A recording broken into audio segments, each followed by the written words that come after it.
Communist. I have waited 14 years in prison. When you ate coconut spice, we have eaten excrement and urine. Only I have to decide, not you. I speak in the name of 1 billion enslaved men. I have not feared the Nazis, I have not feared the communists, I have spoken, and I will speak here even if the court will rule otherwise. Here it is what the communists are doing, not to me. They are doing it to people with 1 billion of men. Here it is, here it is, here it is, here it is, here it is. Just look, I don't care about what anybody objects. He should object against what is happening in America, this collusion and this apathy towards those who torture Christians.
I'm Fulton Lewis. You are about to hear the truth. You will witness an historic testament to tyranny, the sworn testimony of victims like the Reverend Richard Wurmbrand and eyewitnesses to communist oppression. You, a free American, will be a courtroom witness to world communism on trial. If this report intrudes on your time and pleasure, just consider what the ordeal of tyranny has done to millions.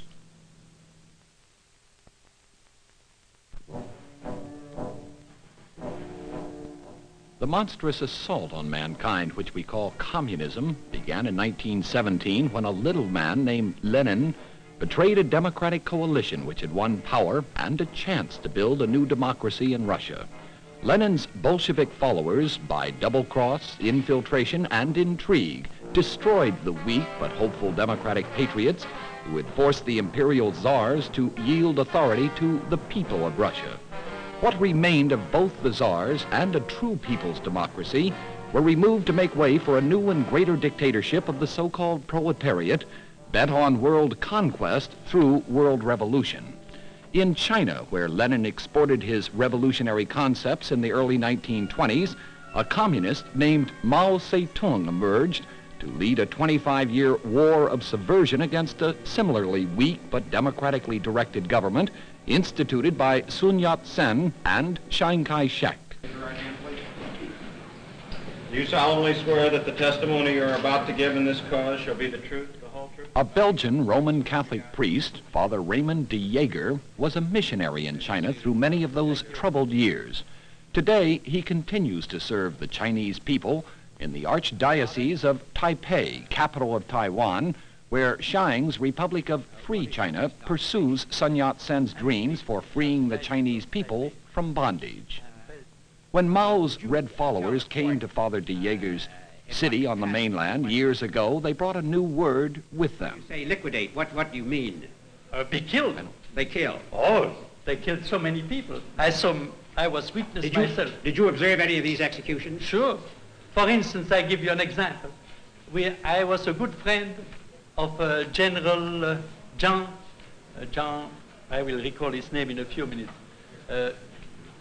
He was a very, Zhang Yimwu. He was a very famous Chinese general who who had been mayor of Peking for many years. And later on, he turned educator. And he started a school in Boye, inside the limit of our diocese, and he invited me many times to go and speak at that school. He was a very good educator.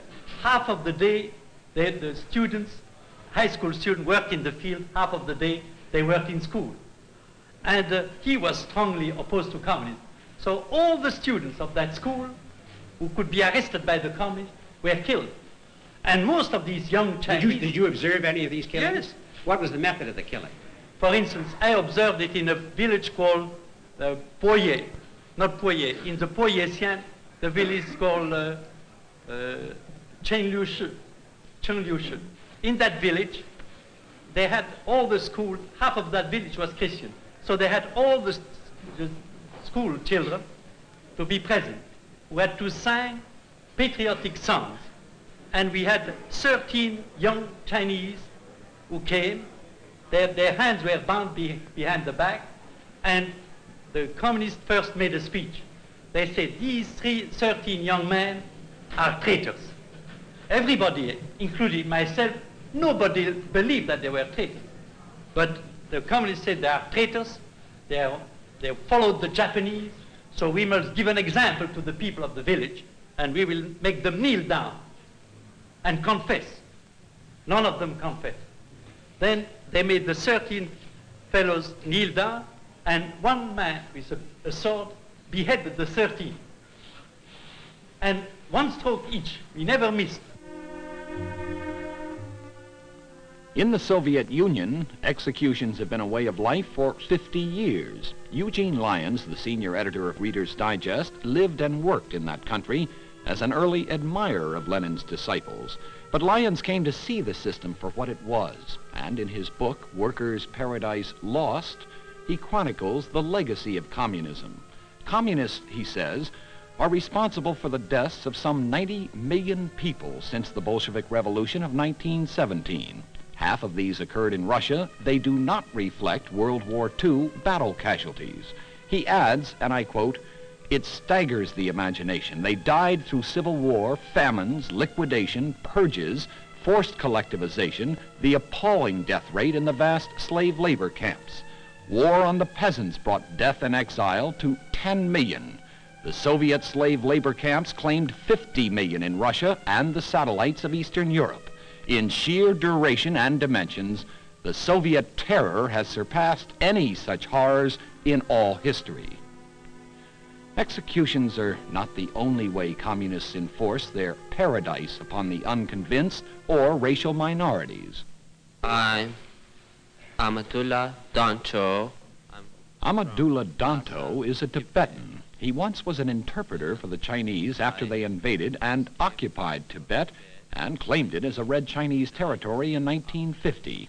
Later, he escaped to join his spiritual leader, the highest Tibetan Buddhist ecclesiast, the Dalai Lama.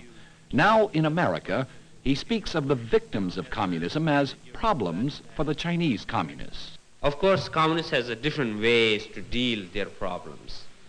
When these punishments are given, they never say that this is a punishment.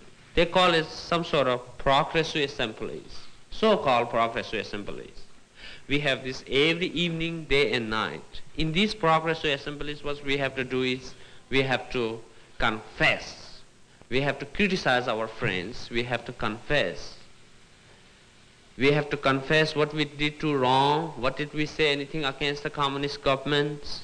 If we don't confess anything, I mean, we are not progressing. We are going to get punishment for that. If we do confess, then we have again, you are a criminal and you are being punished. Confessions are very, very tricky.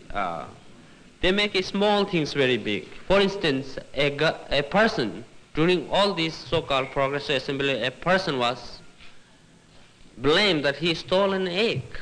Of course, just one egg, it's a small thing. But they say that one egg becomes chicken, and that chicken becomes many eggs, and multiply many chickens and eggs. They made his crime is so big that poor guy has to suffer for his life for stealing an egg.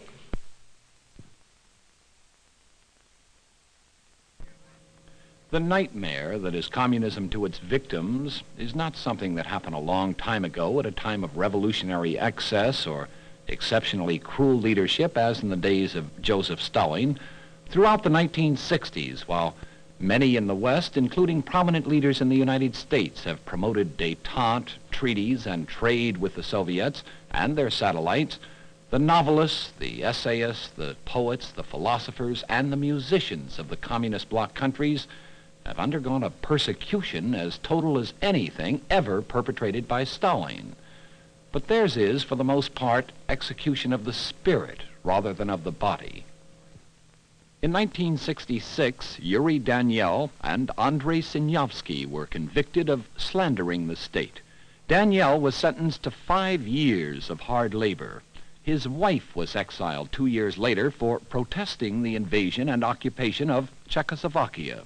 In June of 1969, Daniel wrote a letter to a friend from the Patma labor camp describing the modern techniques of communist torture aimed at the minds of political prisoners.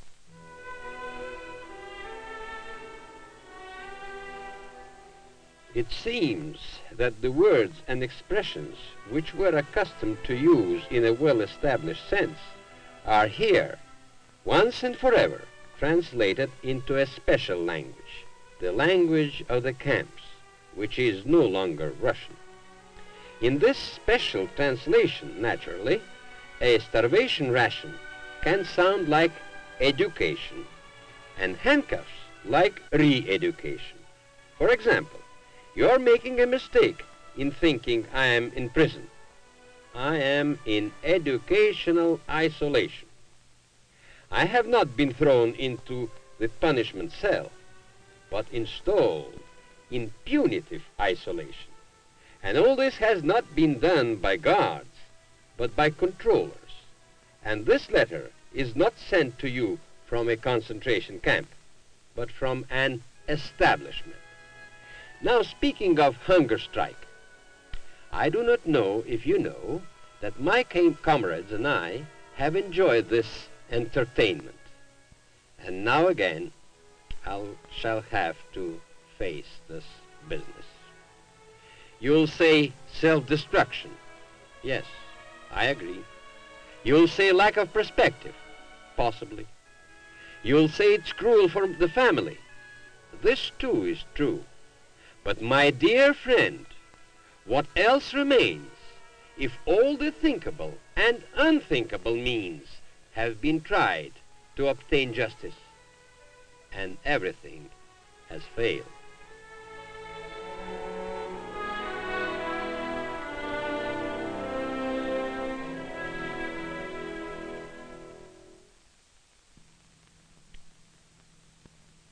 So wrote Yuri Daniel from a concentration camp in the Soviet Union, a camp for intellectuals who offer resistance to tyranny. For a Jew, life in the Soviet Union means cultural genocide, to use the words of Dr. Joseph Dunner, international scholar and professor of political science at the Jewish University of America, Yeshiva University in New York. The Communist Party destroys Jewish cultural life. Specifically, the Hebrew language is outlawed. In the whole time since October 1917, not a single Hebrew Bible, not one volume, was allowed to be printed. In that whole period, all Jewish schools that existed, either in the Hebrew or Yiddish language, or Russian, but with a Jewish context, where Jewish philosophy, Jewish history would be taught, are prohibited. Nowhere does a Russian or non-Russian in the Soviet Union get any knowledge about the entire Judaic past, about Judaism, except in the caricature of some Soviet writers who echo exactly the kind of caricature and defamation which we were accustomed from the Stürmer and similar Nazi organs during the Hitlerian period. There was a book just a few years ago published by the state publishing house, in other words, with the connivance of the Soviet government.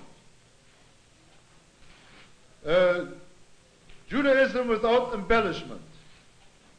And the cartoons in that book could have appeared in the Völkische Beobachter or the Stürmer.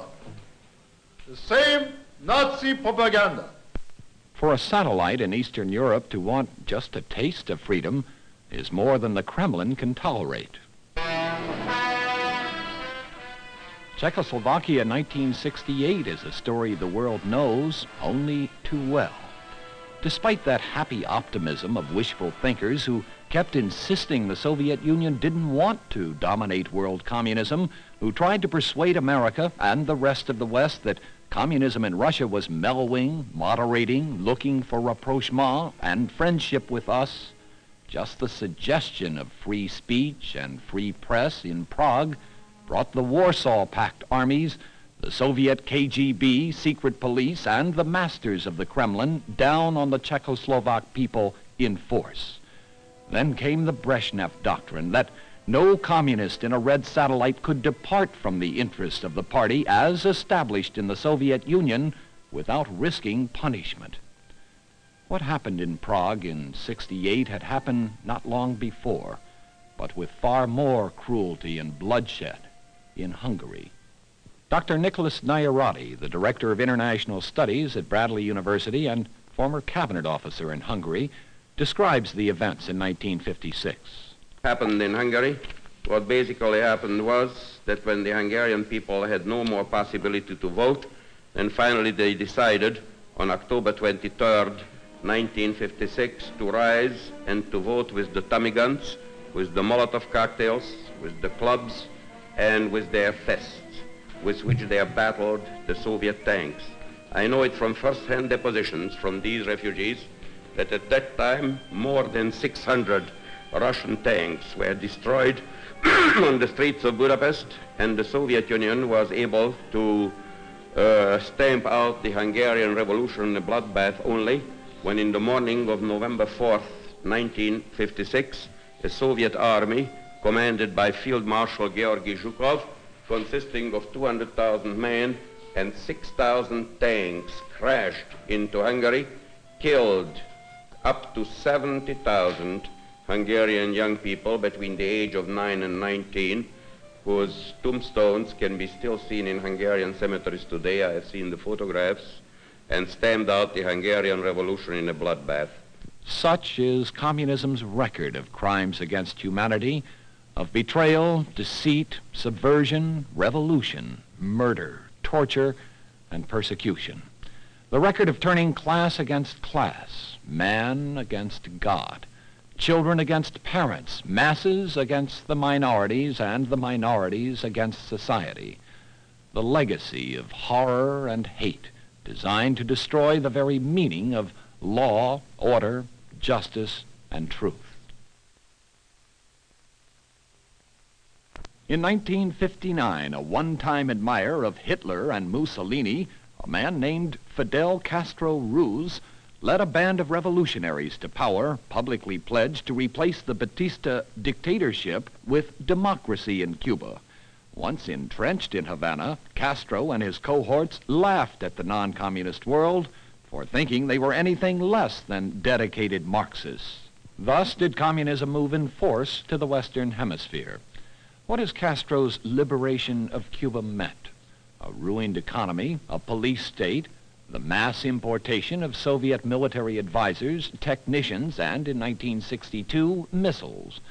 Castro liberated Cuba so successfully that Cubans sacrificed everything, including their lives, to escape. Luis Gonzalez Grajales has fought Castro and communism in Cuba. He now heads the Cuban Resistance Aid Committee in Miami. Through an interpreter, a total of 376,000 Cubans han llegado a este país. have arrived to this country. Desde que el comunismo se adueñó de Cuba. Ever since communism took over Cuba.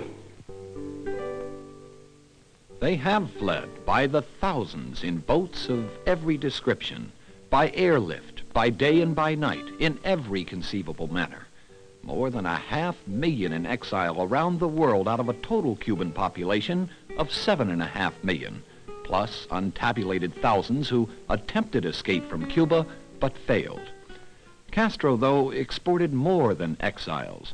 He helped infect Lee Harvey Oswald with the zeal which led Oswald first to campaign for the communist-dominated but now defunct Fair Play for Cuba Committee in New Orleans, and second, to an assassin's role in Dallas. Philip Abbott Luce was once an official of the pro-Peking Progressive Labor Party. He has since provided the United States Congress with vital evidence and has written and lectured extensively. Luce was once a courier to Havana to bring back the money and propaganda that would help further militancy. He was asked about his Cuban trips. Did you meet a man named Robert Williams there? Yes, sir, we did. Who is Robert Williams? Robert Williams is a former resident of Monroe, North Carolina, who's been indicted on a charge of kidnapping, came to New York rather than face trial there, fled to Canada, and from Canada was transported to Cuba. Will you describe what Robert Williams told you and your group while you were in Cuba? Well, Robert Williams insisted while we were in Cuba that it was important for all of us to realize that what was needed in the United States was a guerrilla operation to be led by black nationalist organizations and freedom fighters, that it was impossible working within a white power structure for the black man to ever achieve any sense or degree of freedom or security, and that what was necessary in the United States was a revolution led by the black people. Williams also gave us copies of his publication, The Crusader in Cuba, and lectured and talked with us about the necessity of advocating violence in not only the ghettos, but generally throughout the United States, in order to bring about a revolutionary situation. Did he go into any detail about this violence? Yes, sir, he did, both in the publications he gave us and in private talks, how it was possible to utilize servicemen who had gone AWOL to get weapons, how it might be possible to store any number of weapons and how to. He spoke of inserting acid in light bulbs to throw at the police. He spoke to us of the possibility of creating any type and number of bombs. He spoke with us at one point, as was also carried in his publication, The Crusader, of the possibility of placing dynamite in Grand Central Station during rush hour, the most effective places to put it in order to create general terror.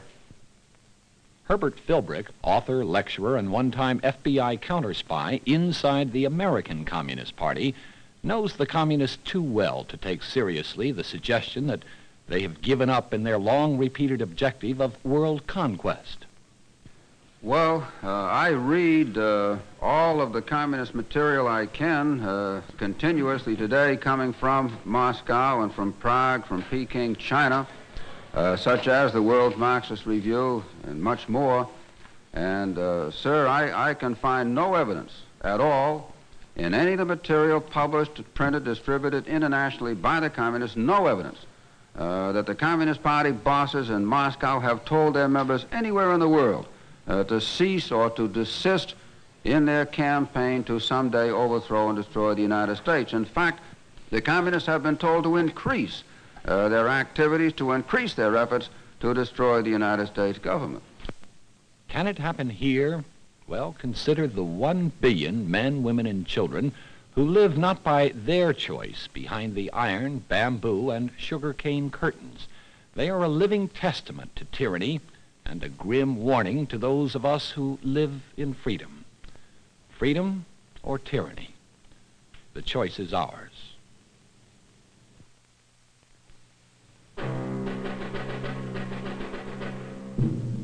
The setting for Tyranny, the Legacy of International Communism, was the Court of World Public Opinion, headed by Young Americans for Freedom and Twin Circle, the national Catholic press, which presented international communism on trial at Georgetown University in February 1968.